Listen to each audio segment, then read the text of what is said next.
बिहार में अगर 2025 में राजद की सरकार बनती है तो सर्वप्रथम सरकार बनने के बाद सीमांचल और कोसी में डेवलपमेंट अथॉरिटी बनाकर तेज रफ्तार के साथ इन क्षेत्रों का विकास किया जाएगा। आज कटिहार में विपक्ष के नेता तेजस्वी यादव ने एक प्रेस वार्ता को संबोधित करते हुए उपरोक्त बातें कही।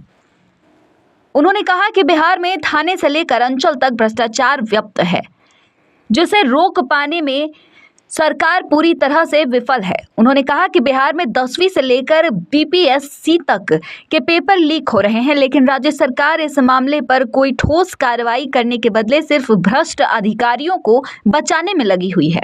उन्होंने कहा कि बिहार में आज महिला, पुरुष, छात्र छात्राएं सभी परेशान हैं और इसी वजह से बिहार में अराजकता फैली हुई है। वहीं तेजस्वी यादव ने एक सवाल का जवाब देते हुए कहा कि अभी केंद्र में नीतीश कुमार की मदद से बीजेपी की सरकार चल रही है। ऐसे में नीतीश कुमार को विशेष राज्य का दर्जा या विशेष पैकेज की मांग केंद्र सरकार से करनी चाहिए और अभी यह सुनहरा मौका भी है। साथ ही तेजस्वी यादव ने बिहार सरकार पर तंज कसते हुए कहा कि बिहार में रिटायर्ड अधिकारियों के बलबूते सरकार चल रही है, जिस वजह से बिहार अब लगातार डूबता जा रहा है। साथ ही उन्होंने कहा कि बिहार अब सुरक्षित हाथों में नहीं है तथा मुख्यमंत्री अब पूरी तरह से बुजुर्ग और बीमार हो चुके हैं, उन्हें इस्तीफा दे देना चाहिए। तेजस्वी यादव ने कहा कि नीतीश कुमार अल्पसंख्यकों से सिर्फ वोट की उम्मीद रखते हैं, लेकिन जब वक्फ बोर्ड का मामला आता है तो ऐसे मामलों में वे चुप्पी साध लेते हैं। पूरा बिहार हम लोग घूमेंगे तो वैसे हम लोग ब्लूप्रिंट जो है, हमारा विजन क्या है बिहार के लोगों के लिए, वो हम लोग ज़रूर पेश करेंगे। लेकिन इस इलाके में हम लोगों ने ये भी तय किया कि सीमांचल को देखते हुए सीमांचल डेवलपमेंट अथॉरिटी का हम लोग गठन करेंगे और कोसी में भी कोसी डेवलपमेंट अथॉरिटी का हम लोग जो है गठन करेंगे, ताकि तेज रफ्तार से यहाँ का विकास हो।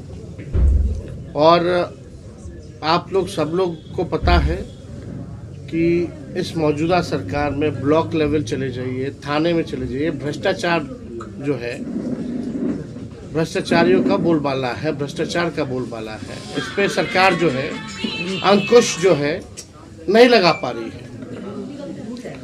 पेपर लीक हो जाता है, एक भी परीक्षा चाहे 10th से लेकर के बीपीएससी तक की जो परीक्षा है, 10th से लेके बीपीएससी तक की जो परीक्षा है, ये सरकार बिना पेपर लीक के परीक्षा नहीं करा पाती।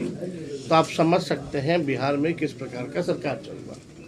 युवा परेशान है, महिलाएं परेशान है, बुजुर्ग परेशान है, छात्र छात्राएं परेशान हैं। इस मौजूदा सरकार में हम लोगों की पुरानी मांग रही थी कि बिहार को विशेष राज्य का दर्जा दिया जाए, लेकिन जब से एनडीए की सरकार आई है, लगातार बिहार के वोट के दम पर केंद्र में मोदी जी प्रधानमंत्री बने हुए हैं।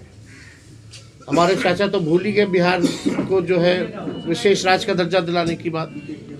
अब तो चाहे तो दिला ही सकते हैं, क्योंकि he is also the part of the government of India. आज उनके बदौलत ही जो है सरकार चल रही, तो अब नहीं दिला पाएंगे विशेष राज्य का दर्जा, तो कब दिलाएंगे? मोदी जी एक बार नहीं 3 बार बन गए प्रधानमंत्री। अब पहली बार में ही वादा किया था कि हम बिहार को विशेष राज्य का दर्जा देंगे, विशेष पैकेज देंगे, कुछ नहीं किया। अभी हाल में जो बाढ़ आया उसके लिए भी कुछ नहीं किया, कोई पैकेज देखने तक नहीं आए। लेकिन उस समय जब 8-9 में जो बाढ़ आया था कोसी में, तो उस समय प्रधानमंत्री मनमोहन सिंह जी थे, सोनिया जी आई थी, यूपीए की चेयरमैन थी, लालू जी रेल मंत्री थे। 1000 करोड़ का पैकेज उस समय दिया गया था। रेलवे द्वारा भी जो है बहुत सहयोग जो है उस समय किया गया था। लेकिन आप देखिएगा मौजूदा स्थिति, जो डबल इंजन की जो सरकार है, मुख्यमंत्री तो होश में है ही नहीं। कल ही जो है शायद निवेश की बात आई तो मुख्यमंत्री गायब थे, चाहे कोई भी उदाहरण दिया जाए। लेकिन मुख्यमंत्री जी तो कहीं कुछ बोलते ही नहीं। कोई अहम मुद्दा आ जाए, वक्फ बोर्ड का आ जाए, उस पर चुप्पी साधते हैं। उनके नेता पार्लियामेंट में कुछ करते हैं, यहाँ के नेता कुछ और बयान देते हैं। और भी जितने इम्पोर्टेंट जो अभी पेपर लीक का मामला आया, मुख्यमंत्री गायब थे। विधानसभा का सत्र चला तो दोनों सदनों में एक शब्द, पहली बार बिहार में ऐसा हुआ होगा कि मुख्यमंत्री ने एक शब्द भी पूरे सत्र में कुछ भी नहीं बोला, कोई इंटरेक्शन नहीं। इसलिए हम कह रहे हैं मुख्यमंत्री जी थक चुके हैं और रिटायर्ड अधिकारियों के साथ जो बिहार जो चलाने की कोशिश कर रहे हैं, बिहार डूबता जा रहा है। अब इनके हाथों में बिहार जो है सुरक्षित नहीं है, बिहार आगे नहीं बढ़ सकता। तो हम लोग जो है सारे काम को जो है हम लोग करेंगे, जनता के मुद्दे को हम लोग जो है उठाने का काम करेंगे। हम लोगों ने नौकरी दिया, 5 लाख 3.5 लाख नौकरी के अधीन कराया 17 महीने में। IT पॉलिसीज़ बनाए, स्पोर्ट्स पॉलिसीज़ बनाए, टूरिज़्म पॉलिसीज़ बनाए। 50,000 करोड़ का निवेश MOU जो शुरुआत जो था हम लोगों के दौरान हुआ, MOU साइन हुआ। आप देखिएगा कि स्पोर्ट्स को लेकर के भी हम लोगों ने जो पॉलिसी बनाई, 71 ऐसे खिलाड़ी जो बिहार देश के लिए मेडल लाए, उनको भी DSP रैंक तक का अधिकारियों तक का नौकरी का प्रावधान हम लोगों ने किया, नौकरी दिया।